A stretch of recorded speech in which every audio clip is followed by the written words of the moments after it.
दोस्तों ये बात है वर्ल्ड वार 2 के वक्त की। Germany, Italy, France, Britain, Netherlands और बहुत सारे मुल्कों के दरमियान ये जंग लड़ी गई। ये वही जंग थी जिसमें हिटलर ने दुनिया भर में तबाही मचा दी और शायद इस जंग को शुरू करने वाला भी यही था।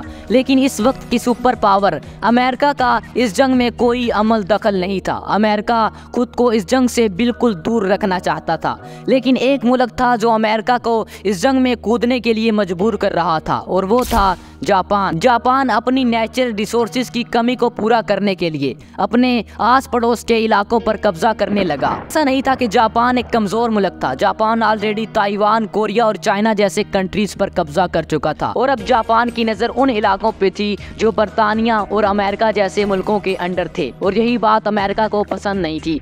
इसी वजह से जुलाई 1941 को अमेरिका ने जापान को ऑयल देना बंद कर दिया। जापान का ज्यादातर ऑयल यूएसए से ही आता था, तकरीबन 80%। अमेरिका की तरफ से ये डिमांड रखी गई कि पहले जापान चाइना से अपना कब्जा वापस ले, तब उसे ऑयल मिलेगा। लेकिन जापान ऐसा करने को बिल्कुल तैयार न था। जापान सरेंडर करने के बजाय एक नई साजिश कर रहा था। जापान ने अमेरिकन एयरबेस पर्ल हार्बर पर हमला करने का प्रोग्राम बनाया और मिशन को बिल्कुल सीक्रेट रखा। 7 दिसंबर 1941 तकरीबन 8 बजे के करीब जापान के सोल्जर्स 350 एयरक्राफ्ट के साथ पर्ल हार्बर पर हमला कर देते हैं। अमेरिकन इस हमले से बिल्कुल लाइल्म थे।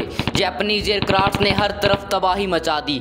तकरीबन 45 मिनट तक ये हमला करते रहे और पूरी एयरबेस को सिरे से हिला के रख दिया। फिर एयरक्राफ्ट के दूसरे ग्रुप ने 10 मिनट के बाद हमला किया और फिर सब कुछ खत्म। अमेरिका जो अभी तक वर्ल्ड वार 2 का हिस्सा भी नहीं था, इस हमले के बाद अमेरिका ने जापान के खिलाफ वार का ऐलान कर दिया।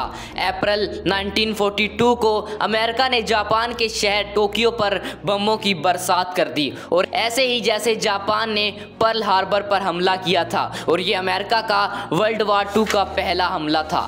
अगले 4 सालों तक अमेरिका और जापान की जंग जारी रही। आए दिन हजारों जानों का नुकसान हो रहा था। भले इस जंग में अमेरिका का पल्ला भारी था, लेकिन अमेरिका भी अपने अनगिनत सिपाही खो चुका था और इधर जापान सरेंडर करने को तैयार ही नहीं था। और अब अमेरिका ने अपना आखिरी हरबा इस्तेमाल किया, न्यूक्लियर बम। जी हाँ, 6 अगस्त 1945 को सुबह के वक्त जापान के शहर हिरोशिमा में तकरीबन 8:15 पर जब बच्चे स्कूलों में जा चुके थे, लोगों ने जस्ट अपना काम शुरू ही किया था, आसमान में एक एयरक्राफ्ट दिखता है। लोग इस पर ज़्यादा ध्यान नहीं देते, लेकिन वो अपने अंदर लिटिल बॉय नामी एक न्यूक्लियर बम समाये हुए था। लोगों को इस बात की भिनक भी नहीं थी कि उन पर कुछ देर बाद कयामत टूटने वाली है। फिर वो एयरक्राफ्ट लिटिल बॉय बम को हिरोशिमा पर गिरा देता है। फिर अचानक एक धमाका होता है और टेम्परेचर तकरीबन 400 डिग्री तक पहुंच जाता है। ये हिस्ट्री का पहला न्यूक्लियर अटैक था जिसने चंद ही लम्हों में पूरे के पूरे हिरोशिमा शहर को खाक कर दिया। रेडिएशन के जरिए जो नुकसान हुआ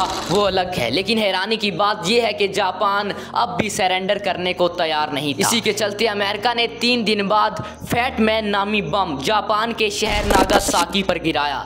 नागासाकी के साथ भी वही हुआ जो हिरोशिमा के साथ हुआ था। इन 2 हमलों ने जापान की कमर तोड़ के रख दी। एक ही झटके में तकरीबन 2.5 लाख लोग मारे जा चुके थे। फाइनली फिर जाकर जापान ने अमेरिका के सामने सरेंडर किया और इसी तरह वर्ल्ड वार 2 खत्म हुई। ये थी जापान और यूएसए की लड़ाई। लेकिन अगर आज इंडिया और पाकिस्तान की जंग हुई तो क्या होगा, जानने के लिए सामने स्क्रीन पर क्लिक करें। अगर वीडियो पसंद आई है तो वीडियो को लाइक करके चैनल को सब्सक्राइब कर दें।